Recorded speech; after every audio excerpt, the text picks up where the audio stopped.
وہ عرش کے خزانوں کا مالک ہے۔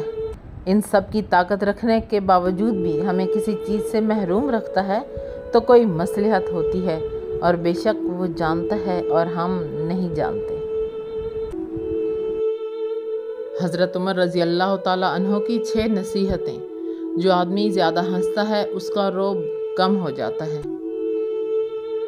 اور جو مذاق زیادہ کرتا ہے لوگ اس کو ہلکا اور بے حیثیت سمجھتے ہیں، اور جو باتیں زیادہ کرتا ہے اس کی لغزشیں زیادہ ہو جاتی ہیں۔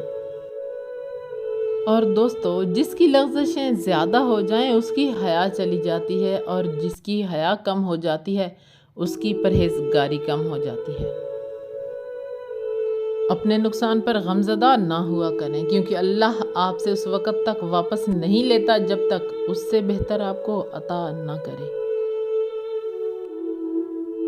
جب آپ اللہ کو ہر کام میں سب سے آگے رکھیں گے تو آپ کبھی بھی خود کو آخر میں نہیں پائیں گے۔ ہم سفر خوبصورت نہیں، سچا ہونا چاہیے۔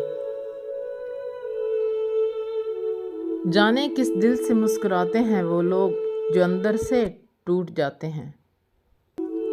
جانتے ہیں انسان کا سب سے بڑا نقصان کس وقت ہوتا ہے؟ اس وقت جب اگلے کو پتہ چل جائے کہ ہم اس کے ساتھ دھوکہ کر رہے تھے، جبکہ سامنے والا سب جانتا تھا۔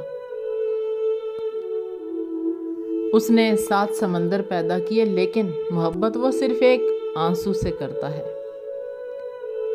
جب بھی اللہ سے دعا مانگا کریں تو کہا کریں کہ اے اللہ اپنی شان کے مطابق عطا فرما۔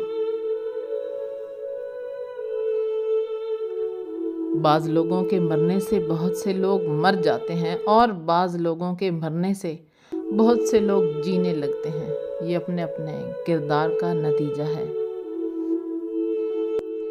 فرمان مولا علی علیہ السلام، اپنے دن کی ابتدا صدقے سے کرو، دن میں کوئی دعا رد نہیں ہوگی اور کوئی ناکامی نہیں آئے گی۔